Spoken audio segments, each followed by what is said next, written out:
cinematic montage compilation.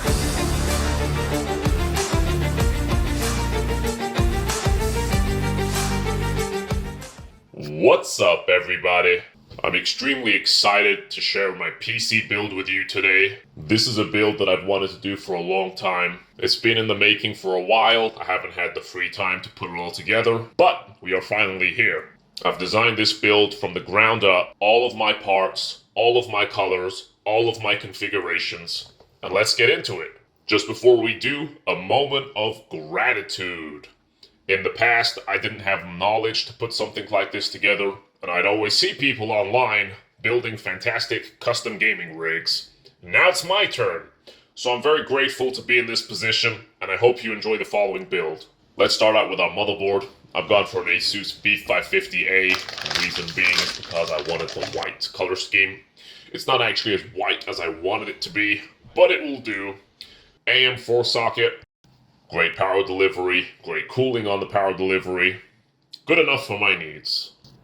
For CPU, I've gone with AMD's Ryzen 7 5700G. Reason being is because I love APUs, and this being the most powerful consumer APU that was released, I thought the potential of it, not only in this build, but also putting it in another build later on down the road, as well as the fact it's a 16-thread CPU, it was the choice for me. It also came with a free cooler as well as free thermal paste. Let's take a look at the instructions here. As we're going to be adding our own cooler, we need to remove the screws from the motherboard. Let's open this up. It should slide open and closed. And once the CPU is down in place, it should not move. Use the arrow to line up its orientation. For RAM, we've gone with Corsair's RGB Pro. I've got 16 gigs DDR4 at 3200. I don't need anything faster, so this is perfect for my needs, and I don't need anything more. Latency timing is C16, which actually works best with this CPU, particularly in APU mode. And of course, XMP enabled. Make sure you look at the manual and see which slots you need to put your RAM into for best performance. For cooling, I've gone with Noctua's D15. I've been watching too much Linus Tech Tips, and he got me into the Noctua coolers. He actually romanticized the idea of having the world's most powerful cooler. And since this was a special occasion for me, building my custom PC from the ground up, I decided to go for it. Make sure you look at the manual and pay attention to which holes you're supposed to use to mount this to your motherboard. We can see here it's very important. Don't get confused depending on how you orient this. We need the holes circled in red.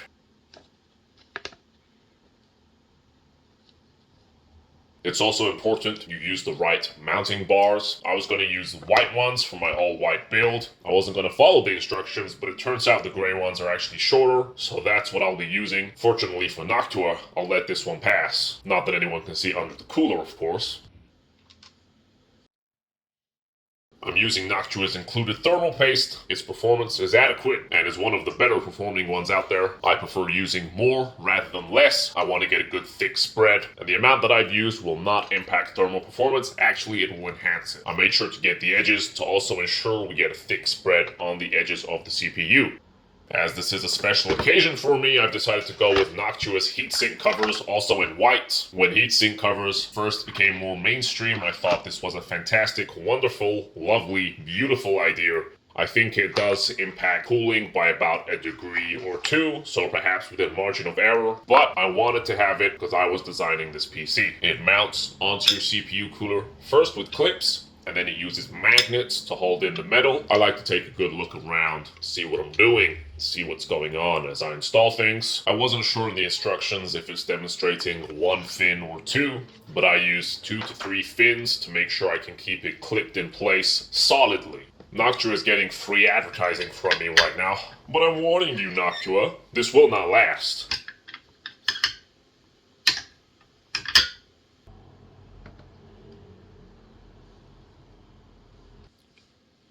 For power supply, I went with Corsair's 750X, X meaning silent profile. It wasn't that important to me, but I do prefer quieter fans rather than loud ones. I had to buy this power adapter because the cables that came with my power supply didn't include the additional 4-pin adapter. Now, I have run the motherboard off 8 pins only. I did that for uploading this video. It was fine. Its performance was more than adequate. It was absolutely fine. The reason why it has additional pins is for overclocking. I was also unsure if I didn't include those additional 4 pins, whether or not my power supply, my power delivery on the VRM MOSFETs would be activating when running my CPU. And I also know the more MOSFETs you use or the more VRMs you have that are being used, generally, as long as the draw is not too high, you're gonna have cooler running VRMs. For that reason, because I wanted to spread out the current draw to my CPU by the power delivery, I decided to get this adapter. If your case is tight fitting, make sure you do this before you put in the motherboard. Make sure it's also locked in. You don't want that to come out over time. If your PC doesn't work because of that, you're going to waste many hours of your life troubleshooting over something so small. Our motherboard just about fits into our case, with millimeters to spare. Here we have our case front panel I/O, our power button, reset switch, LEDs. These are marked by a triangle indicating which one is positive. You're going to need your instruction manual for this one, and I wouldn't say it's the clearest diagram. Where it says power switch, you need to look at the power button hash and then the ground. So that would be the positive. The power button hash is positive and the ground is the negative. So the pin with the triangle goes on power button hash. And for the reset switch, it has the opposite orientation. So you see where it says reset in the box, then it says reset CON hash. That is the positive, and then above it you have ground. It wasn't possible to film myself connecting these whilst it's inside the case, but I got it done. All the rest of the connectors are very easy. We have front panel audio, very straightforward. Make sure that you orientate it correctly and you align the pin without a hole onto the pin on your motherboard where there's a gap. The other USB connections are pretty straightforward. The fans that came with my case are actually 3-pin fans, not 4-pin. What that means is they're not controlled by a signal through software. They're actually controlled by voltage. So what I had to do was buy this additional adapter so that I can control it with software. What that means is Corsair pulled a fast one on me. They gave me this great case with 3 fans. I thought, how fantastic, but they're 3-pin. And that's older technology, but I was able to make it work. I could have just bought new fans, of course, but it wasn't necessary. Because of the large size of this cooler, it means that once we put in the GPU, it's virtually impossible to get your finger down the gap in order to release it. So I have this trusty chopstick to help me out. On these newer boards, the switch on the GPU socket locks the GPU into place, and it has a fair bit of resistance to undo it, so you've been warned in advance. For GPU, I went with a 4060, 3-fan of course. I don't believe in cooking my GPUs. At the time of purchase, all of the Aero Edition Gigabyte cards, or the white GPUs, were out of stock. And whilst I did want everything to match, the solution that I went for was to purchase a white RGB GPU support bracket. And when I actually put it on top of the GPU rather than under it, it looks like it's a white GPU with RGB built in. Don't look at it up close, of course. I actually did end up getting another GPU support and actually use it properly, but I also had to wrap it in white to match the build. I didn't want my 3-fan GPU sagging over time and cracking the die. Cue cinematic montage compilation.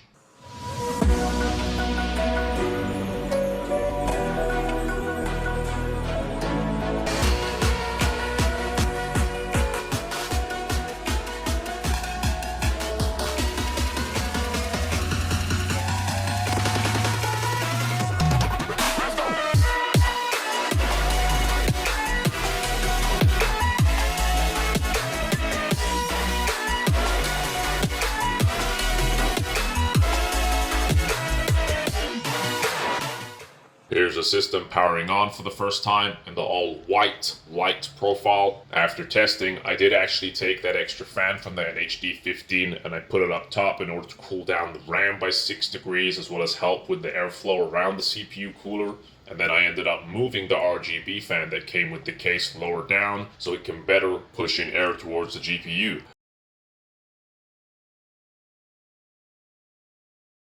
It looks good. It looks true to life. I decided to put one of the case fans up top. As hot air rises, it can suck away the hot air as well as cool down not only the CPU cooler, but also the MOSFETs, the VRM power delivery to the CPU, as the top of the case is vented. What a happy coincidence. Even the LED on the motherboard is white when it's operating normally. You don't want to see any red or yellow, otherwise that's an error. The PC now is more than just a PC. It's a centerpiece, it's a work of art, it's the showpiece to a room conversation starter, and who would have thought just 20 years ago what customizing your PC and its build would become. I had some small mirrors left over from another project, and I decided to put them in my PC case to reflect more light, otherwise they're going to end up going in the trash. I'll let you guys get a good look.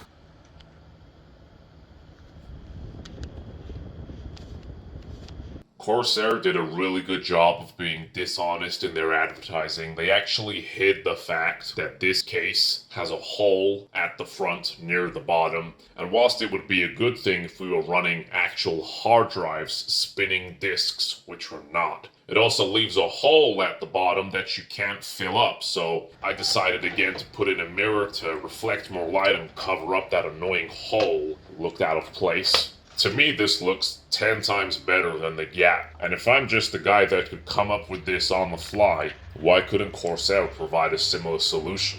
Let's see what the system would look like without these heatsink covers. Very interesting design choice on the RAM, leaving those additional holes for more RGB bleed through. I'm going to put in some footage of the PC with other lighting configurations, just for you guys to see what it could look like in other colors. There's that mirror again, letting us see underneath our GPU to see if the fans are spinning.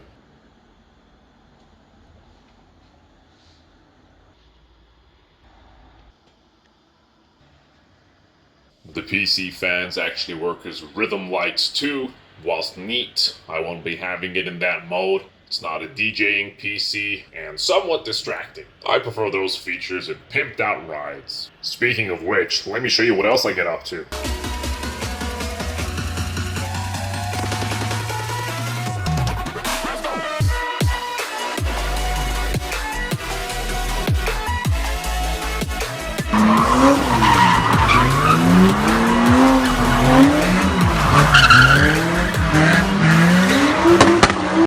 Yeah, West Coast Customs could learn a thing or two from me.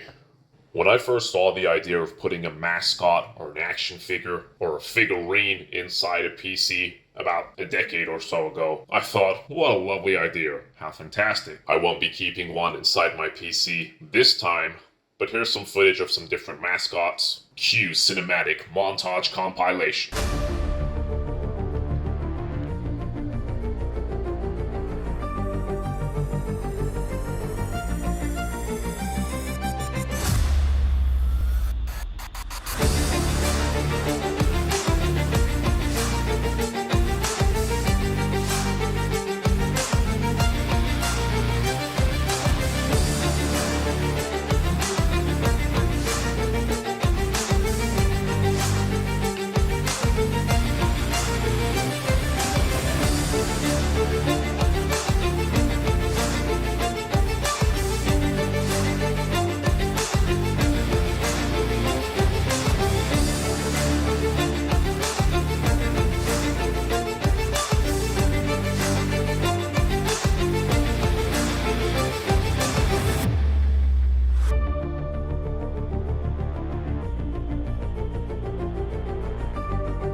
Once the PC was built, I then began fine-tuning its performance. There's not much that changes on the outside, but I'll show you some graphs and numbers. Starting off, I went into the BIOS enabled XMP, so now we're 1000 megahertz faster. Very good. I then fine-tuned the voltage on the CPU from 1.4 to 0.9 to 1 volt. I wouldn't actually say that I undervolted, because when the CPU comes out of the box at over 1.4 volts, you're not undervolting at that point, you're taking it out of an overclock. And whilst my system was very stable and ran great, At 0975, I just put it to 1 volt because I noticed in testing, under a volt, I wouldn't actually get the CPU running as fast as it could, and I wanted to run R7 5700 performance. Out of the box, my CPU was coming close to a Threadripper at 13,500. Whilst that's cool and all, temperature was coming up on 70 degrees. Not cool. But now after fine-tuning, you can see we're approaching 12,000 points, and we're running 20 degrees cooler.